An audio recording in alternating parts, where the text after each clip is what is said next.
Degree college Kasmabad के शागिर्द मेहरान मीरानी के खंभे गुम करण खिलाफ कराची के इलाके सचल गोठ ऐं कंबर में एहतजाजी मुज़ाहिरो कयो वियो। सचल गोठ में शागिर्दनि ऐं वासन पारां सुहेल मीरानी, जसाफ अगवान, साजिद संजरानी, देशी दीन मोहम्मद खोसी ऐं ॿियनि जी अॻवानी में एहतजाज कयो वियो। इन मौक़े ते अगवान ख़िताब कंदे चयो त शागिर्द खे लॻभॻि 2 महीननि खां गुम कयो वियो आहे ऐं असां गुज़िरियल 2 महीननि खां एहतजाज करे रहिया आहियूं, पर उन बावजूदि को बि ॾस पतो न मिली सघियो आहे। इन मुताबिक़ कयो त मेहरान मीरानी खे जल्द बाजियाब करायो वञे, ॿी सूरत में सॼी सिंध अंदरि एहतजाज कयो वेंदो। कंबर में रैली खे ख़िताब कंदे मोहम्मद अली मीरानी, कामरेड अयाज़ बोर्डे, सरमद मीरानी ऐं ॿियनि चयो त नौजवान शागिर्द मेहरान मीरानी खे बिना जवाज़ खंभे गुम कयो वियो, जॾहिं त हिन जो को बि क्रिमिनल रिकॉर्ड नाहे। उन्हनि मुताबिक़ कयो त खेसि फौरी तौर ते बाजियाब करायो वञे। विज़िट कयो अवामी आवाज़ मीडिया ग्रुप जी वेबसाइट awamiawaz.pk।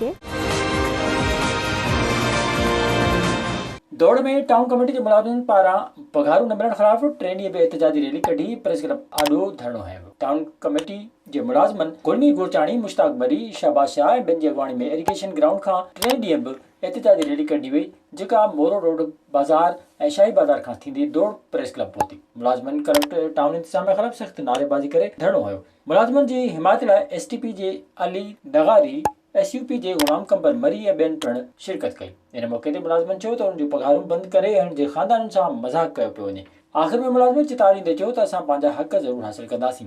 इंसाफ़ लाइ आला अदालतुनि जो दर खड़कायो वेंदो। विज़िट कयो अवामी आवाज़ मीडिया ग्रुप जी वेबसाइट awamiawaz.pk।